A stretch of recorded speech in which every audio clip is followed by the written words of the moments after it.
નમસ્કાર મિત્રો, સ્વાગત છે તમારું અમારી ચેનલમાં। મિત્રો, વિડીયો પસંદ આવે તો લાઈક અને શેર કરજો અને અમારી ચેનલ પર નવા હોય તો સબસ્ક્રાઇબ કરી નાખજો। જય માતાજી, રાધે રાધે, હર હર મહાદેવ। નવરાત્રિમાં અખંડ જ્યોતિ કેમ પ્રગટાવાય છે? અખંડ દીવો પ્રગટાવતા પહેલા તેના નિયમો જાણી લો। દીવો ભૂલથી બુઝાઈ જાય તો શું કરવું? આ વર્ષે 3 ઓક્ટોબરથી શારદીય નવરાત્રિ શરૂ થઈ રહી છે। દસમો એટલે કે દશેરા 12 ઓક્ટોબરે ઉજવવામાં આવશે। નવરાત્રિ દરમિયાન અખંડ જ્યોતિ પ્રગટાવવી ખૂબ જ વિશેષ અને મહત્વપૂર્ણ છે। પ્રથમ દિવસે કલશ સ્થાપના કર્યા બાદ અખંડ જ્યોતિ પ્રગટાવવામાં આવે છે। એવું માનવામાં આવે છે કે શાશ્વત જ્યોત પ્રગટાવવાથી શરીર અને મનમાં હાજર અંધકાર દૂર થાય છે। તે જીવનમાંથી અંધકાર દૂર કરવાનું પણ પ્રતીક છે। જ્યારે નવરાત્રિના પ્રથમ દિવસે અખંડ જ્યોતિ પ્રગટાવવામાં આવે છે ત્યારે તેને નવરાત્રિના આખા 9 દિવસ સુધી પ્રજ્વલિત રાખવાની હોય છે। જો આ 9 દિવસોમાં તે ઓલવાઈ જાય તો તે ખૂબ જ અશુભ માનવામાં આવે છે। જો આ દીવો તમારા ઘરમાં પૂરા 9 દિવસ જલતો રહે તો તમારા ઘરમાં સુખ, શાંતિ અને સમૃદ્ધિ આવે છે। માતા દુર્ગા પ્રસન્ન થાય છે અને આશીર્વાદ આપે છે। જો કે અખંડ જ્યોતિ પ્રગટાવવાના જ કેટલાક નિયમો અને ફાયદા છે જે જાણવું આવશ્યક છે। અખંડ જ્યોતનું મહત્વ: નવરાત્રિ દરમિયાન વિશેષ મનોકામના પૂર્ણ કરવા માટે અખંડ જ્યોતિ પ્રગટાવવામાં આવે છે। જો કોઈ સાધક સતત 9 દિવસ સુધી દીવો ઓલવ્યા વિના પ્રગટાવે તો તેને અખંડ જ્યોત કહેવાય છે। જો આ જ્યોત સતત પ્રજ્વલિત રહે તો માતા રાણીની કૃપા પરિવાર પર બની રહે છે। અખંડ જ્યોતિ એટલે કે નવદુર્ગાની પૂજા વખતે દીવો ઓલવાવો ન જોઈએ।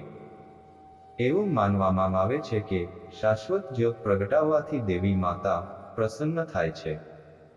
માતાના આશીર્વાદ પરિવાર પર રહે છે। પરિવારમાં ખુશીનો માહોલ છે। તેનાથી મનોકામના પૂર્ણ થાય છે। અખંડ જ્યોતિ એટલે વિભાજિત ન થયેલો પ્રકાશ। અખંડ જ્યોતિથી ઘરમાં સમૃદ્ધિ આવે છે અને માતાના આશીર્વાદ મળે છે અને મનોકામનાઓ પૂર્ણ થાય છે। કહેવાય છે કે નવરાત્રિ દરમિયાન અખંડ જ્યોતિને ઓલવવી એ અશુભ છે। સમયાંતરે દીવામાં ઘી તેલ ઉમેરવું પડે છે અને તેને પવનથી સુરક્ષિત રાખવો પડે છે। સાથે જ તેનું ઓલવવું પણ અશુભ માનવામાં આવે છે। તેથી 9 દિવસ સુધી અખંડ જ્યોતિનું વિશેષ ધ્યાન રાખવામાં આવે છે। જેઓ શારદીય નવરાત્રિનું વ્રત રાખે છે, માતા દુર્ગા તેમના ભક્ત પર કૃપાળુ રહે છે અને સાધકને સુખ અને સમૃદ્ધિના આશીર્વાદ આપે છે। ધાર્મિક કારણ શું છે? હિન્દુ ધર્મમાં અગ્નિને ખૂબ જ પવિત્ર માનવામાં આવે છે અને તેનું વિશેષ મહત્વ છે। તેથી હિન્દુ ધર્મમાં અગ્નિને દેવતાનું સ્થાન આપવામાં આવ્યું છે। એવું માનવામાં આવે છે કે અગ્નિદેવને સાક્ષી બનાવીને કરવામાં આવેલું કાર્ય ચોક્કસપણે સફળ થાય છે। તેથી કોઈ પણ દેવતાની પૂજા સમયે દીવો પ્રગટાવવામાં આવે છે। ચાલો આપણે જાણીએ અખંડ જ્યોતિ પ્રગટાવવાના અમુક નિયમો। 1. શારદીય નવરાત્રિ 3 ઓક્ટોબરથી શરૂ થઈ રહી છે। આ દિવસે શુભ સમયે કલશ સ્થાપિત કરવાની સાથે પૂજા દરમિયાન અખંડ દીવો પ્રગટાવવાની પણ પરંપરા છે। પરંતુ તેને બાળવા માટે કેટલાક નિયમો છે જેનું પાલન કરવું આવશ્યક છે। 2. જો તમે તમારા ઘરે દુર્ગા પૂજા કરી રહ્યા છો તો પહેલા દિવસે અખંડ દીવો પ્રગટાવવા માટે માત્ર શુદ્ધ દેશી ઘી અથવા સરસવ કે તલના તેલનો ઉપયોગ કરો। આ તેલથી અખંડ જ્યોતિ પ્રગટાવવી જોઈએ। 3. તમે નવરાત્રિની સ્થાપના કરી રહ્યા છો તો દેવી દુર્ગાની જમણી બાજુ શુદ્ધ ઘીનો દીવો અને દેવી દુર્ગાની ડાબી બાજુએ તેલનો દીવો રાખો। દીવાની જ્યોત પૂર્વ, ઉત્તર કે પશ્ચિમ દિશામાં રાખી શકાય। દીવો દક્ષિણ દિશામાં ન રાખવો જોઈએ। 4. 9 દિવસ સુધી દીવો જલતો રાખવા માટે દીવામાં ઘી તેલની પૂરતી માત્રા હોવી જોઈએ। દીવો ઓલવાઈ ન જાય તેની ખાતરી કરવા માટે દીવાને કાચની ચીમનીથી ઢાંકી દેવી જોઈએ. અખંડ જ્યોતિ પ્રગટાવવાના અમુક લાભ વિશે જાણીએ. 1. નવરાત્રિ દરમિયાન અખંડ દીવો પ્રગટાવવાથી જીવનમાં પ્રકાશ અને આનંદ આવે છે. આ સાથે માતાના આશીર્વાદ અકબંધ રહે છે. 2. નવરાત્રિ દરમિયાન અખંડ જ્યોતિ પ્રગટાવવાથી ઘરમાં નકારાત્મક ઉર્જા દૂર થાય છે અને તેમાં સકારાત્મક ઉર્જાનો સંચાર થાય છે અને ઘરના સભ્યોને યશ અને કીર્તિ મળે છે. 3. નવરાત્રિના આખા 9 દિવસ વિધિ વિધાન પ્રમાણે માતા દુર્ગાની પૂજા કરવામાં આવે તો દેવી તેમના ભક્તો પર પ્રસન્ન થાય છે અને તેમને સુખી જીવન જીવવા માટે આશીર્વાદ આપે છે. 4. દીવાના પ્રકાશથી બધા પાપોનો નાશ થાય છે અને જીવનમાં સુખ, સમૃદ્ધિ, આયુષ્ય, આરોગ્ય અને સુખ આવે છે. નાણાકીય સમૃદ્ધિ આવે છે. 5. ગાયના ઘીનો દીવો પ્રગટાવવાથી આસપાસનું વાતાવરણ જીવજંતુ મુક્ત અને શુદ્ધ બને છે. 6. પૂજા કરતી વખતે દીવો પ્રગટાવવા પાછળનો હેતુ એ છે કે ભગવાન આપણા મનમાંથી અજ્ઞાનનો અંધકાર દૂર કરે છે અને આપણને જ્ઞાનનો પ્રકાશ આપે છે. ઊંચે ઉઠો અને અંધકાર નાબૂદ કરો. 7. માન્યતાઓ અનુસાર નવરાત્રિ દરમિયાન અખંડ જ્યોતિ પ્રગટાવવાથી દેવી દુર્ગા ઘરમાં વાસ કરે છે. પરિવારમાં સુખ, શાંતિ અને સમૃદ્ધિ રહે. અખંડ જ્યોતિ પ્રગટાવવાથી નકારાત્મક શક્તિઓ દૂર થાય છે અને ઘરમાં સકારાત્મક ઉર્જા આવે છે. 8. એક ધાર્મિક માન્યતા એવી પણ છે કે અખંડ જ્યોતિ પ્રગટાવવાથી ભક્તોની તમામ મનોકામનાઓ પૂર્ણ થાય છે અને તેમનું જીવન હંમેશા સુખી રહે છે. દીવાની જ્યોત સંબંધિત અમુક માન્યતાઓ. અખંડ જ્યોતિની દિશા વાસ્તુ અનુસાર દીપની જ્યોતને લગતી માન્યતા છે કે ઉત્તર દિશા તરફ જ્યોત રાખવાથી આરોગ્ય અને સુખ વધે છે. પૂર્વ દિશામાં જ્યોત રાખવાથી આયુષ્ય વધે છે. જ્યોત પશ્ચિમ તરફ રાખવાથી દુઃખ વધે છે અને જ્યોત દક્ષિણ તરફ રાખવાથી નુકસાન થાય છે. દીવાની ગરમી. દીવાની ફરતે 4 આંગળીઓ અનુભવવી જોઈએ. આ સૌભાગ્ય સૂચવે છે. જે દીવાની જ્યોતનો રંગ સોના જેવો હોય છે તે તમારા જીવનમાં ધન અને સમૃદ્ધિ લાવે છે અને વેપારમાં પ્રગતિનો સંદેશ આપે છે. ઘરમાં અખંડ દીવો પ્રગટાવવાના કેટલીક પદ્ધતિઓ. તમારા જીવનમાંથી અંધકાર દૂર કરવા અને તમારા ઘરમાં સકારાત્મકતા લાવવા માટે તમે આ રીત અપનાવીને મંદિરમાં અખંડ જ્યોતિ પ્રગટાવી શકો છો.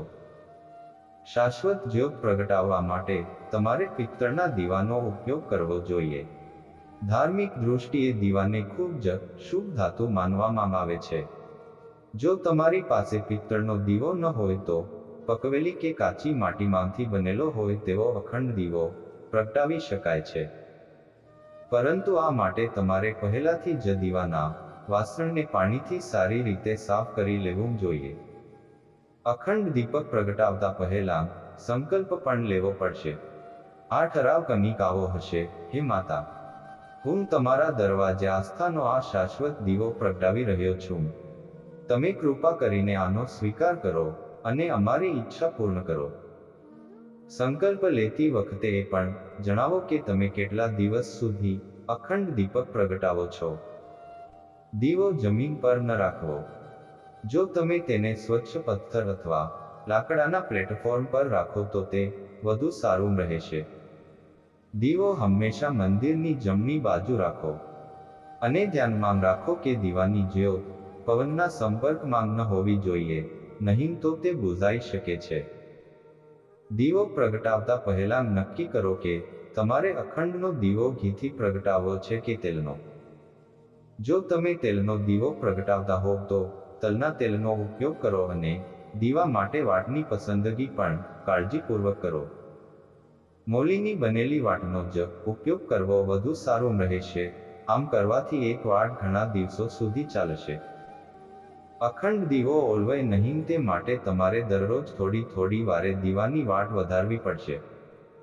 પરંતુ આમ કરતી વખતે દીવો પણ ઓલવાઈ શકે છે. અખંડ દીપક બહાર ન જાય તેની ખાતરી કરવા માટે વાટ વધારતા પહેલા તમારે પહેલેથી જ એક નાના દીવાને અખંડ જ્યોતથી જ્યોત લઈને પ્રગટાવવો જોઈએ. જે તમારા અખંડ દીપકનું પ્રતિનિધિત્વ કરશે. જે દિવસે તમારો સંકલ્પ પૂરો થઈ રહ્યો છે તે દિવસે અખંડ દીપકનું મહત્વ ની જ્યોતને કોઈ પણ રીતે ઓલવવાનો પ્રયાસ ન કરો, બલકે તેને પોતાની મેળે બુઝાવવા દો. દીવો પ્રગટાવતી વખતે મનમાં આ મંત્રનો જાપ કરો. આ મંત્રનો સરળ અર્થ છે કે દીપનો પ્રકાશ પરબ્રહ્મ સ્વરૂપ છે. દીવાની જ્યોતિ જગતના દુઃખ દૂર કરનાર પરમેશ્વર છે. દીવો મારા પાર દૂર કરે. હે દીપ જ્યોતિ, તમને નમસ્કાર કરું છું. શુભ અને કલ્યાણ કરનાર, આરોગ્ય અને ધન સંપત્તિ આપનાર, શત્રુ બુદ્ધિનો વિનાશ કરનાર દીવાની જ્યોતિને નમસ્કાર છે.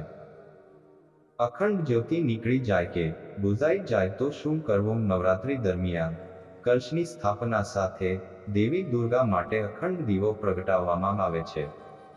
એવું માનવામાં આવે છે કે આ અખંડ જ્યોત 9 દિવસ સુધી જલતી રહેવી જોઈએ અને તેને ઓલવવી જોઈએ નહીં તો તે અશુભ શુકન છે. પરંતુ કોઈ કારણસર અખંડ જ્યોતિ ઓલવાઈ જાય તો શું કરવું અને નવરાત્રિ પછી શું કરવું? જો શાશ્વત પ્રકાશ નીકળી જાય તો આ કરો. માન્યતા અનુસાર અખંડ જ્યોતિ 9 દિવસ સુધી સળગતી રહેવી જોઈએ. નવરાત્રિની પૂજા દરમિયાન તેનું ઓલવવું અશુભ માનવામાં આવે છે. પરંતુ જો કોઈક રીતે આ શાશ્વત પ્રકાશ ઓલવાઈ જાય તો ગભરાશો નહીં. તેના બદલે આ માટે દેવી દુર્ગા પાસેથી ક્ષમા માંગો. તેમજ અડધી બળેલી વાટને કાઢીને તેની જગ્યાએ નવી વાટ લગાવો અને અખંડ જ્યોતિને દીવાની મધ્યમાં રાખેલા સળગતા રક્ષા સૂત્રથી પ્રગટાવો અથવા અખંડ જ્યોતિની પાસે રાખેલા દીવાથી આ જ્યોત પ્રગટાવો. આ સિવાય જો તમારે અખંડ દીપકની વાટ બદલવાની હોય તો આ વાટથી નજીકનો દીવો પ્રગટાવો. પછી અખંડ દીપકમાં નવી વાટ અને ઘી ભરીને ફરીથી આ દીપકથી પ્રગટાવો. નાના દીવાને સળગવા દો. તે ઓલવાઈ જાય પછી કાઢી નાખો. સૌથી સારી વાત એ છે કે અખંડ જ્યોતિની વાટ ઓલવા લાગે તો તેમાં નવી વાટ નાખો. આ કારણે આ પ્રકાશને ખંડિત ગણવામાં આવતો નથી. શાશ્વત પ્રકાશ બહાર ન જાય તેની ખાતરી કરવા માટે આ કરો. અખંડ જ્યોત 9 દિવસ સુધી ટકી રહે તે માટે વાટને દીવામાં 1.5 કલાક કરતાં વધુ સમય સુધી પ્રગટાવવી જોઈએ. અને જો વાટ ઓલવાઈ જવાની હોય તો તેમાં અગાઉથી નવી વાટ ઉમેરવી જોઈએ. આ કારણે જ્યોત ખંડિત માનવામાં આવતી નથી. દીવામાં 1.5 હાથ લંબાઈનું રક્ષા સૂત્ર બનાવીને મધ્યમાં રાખવું જોઈએ.